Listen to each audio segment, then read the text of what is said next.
Ka Voice of the People Party kala Byrthen ban Ujor syaka Privilege Committee kaing dor bar thau an ka jala persya ya ke Jingjrong ti ki Pulit ya ki MLA. Habakran menta ka arpho atari kala lingkot arja arpho saw uba adan ulah keno baki Pulit kila Jrong ti ya ki MLA haka sengi basdang ya ke jingyaki haka sengi thok dieng baladap halor kaluka yukta. Uba adan ulah pan pau baka parti kamdon kanu-kanu kadaw bat ki Pulit handai ka day bat ki menteri ke babat ya ka bor. Ula ongru balapan sengau halor ke jingka dur kemat ki Pulit krem ke jingta kerteng bat ke menteri ke kong amperin lingdo kala kular ban shim kya bha hak baya day bat kene kaman.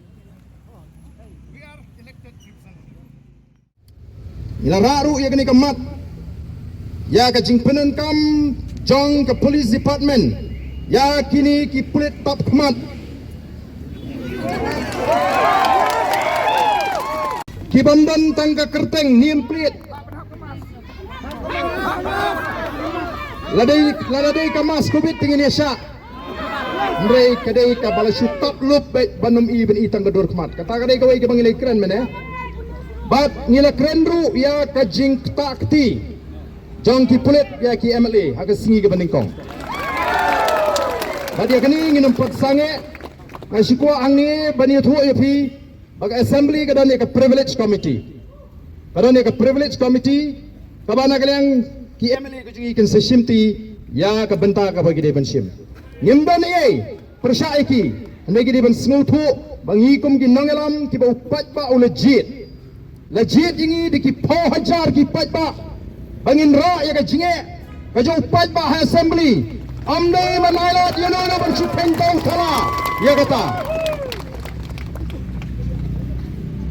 namar kata kadang ngilara ya ka ni kamat ka ba smoke ya mane bat nagaliang jong ka law minister kala kren yaw officer khamat jungi bakin shim serious note ya gani ka ka bangilara bat ngendang rap yang ru aga jinglang ka bangini kendo bau chief minister ngim persya igi police we are not against police personnel tenrei police are not supposed to cover their faces when they deal with public representative and common people, especially when we fight in a democratic manner.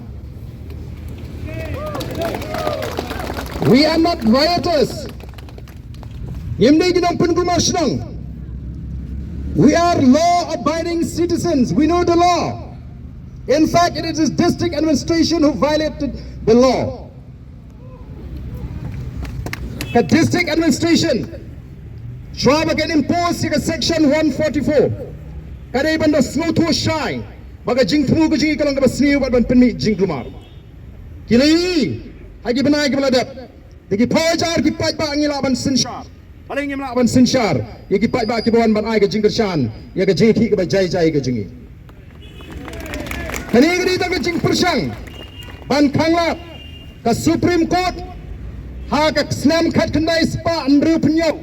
Kala ai ya ko ke ruling hai ke bedai bagi jing pentri kam ya ke section 144 CRPC kala krenshai that this section cannot be invoked as a tool to prevent legitimate expression of opinion and grievances ni wana ni ban pawi ke jing skopia ke jing ya ke jing weng jong ke sarkar ye kini ki officer ni khamara ni kham ke nongrim nama kita kada ko ki pat ba ngiran kaban smutu ye tho lam mi ki tu wei baga ai ke bangi le kalong ban penbek ye ki jing le bakla jong be sarkar la da piwen ni ki officer ba pina bakla ngi awne la da kam don ganu no ke kis nyuma ngi num ong ye ndre ke don ke kis ka ba ki officer ki la investigate ha ka ba buying jo chief minister udan bam benta kata ke kam bam sap ngi don hak ban subajur baga don ke jing pu ba ya uta buying jo chief minister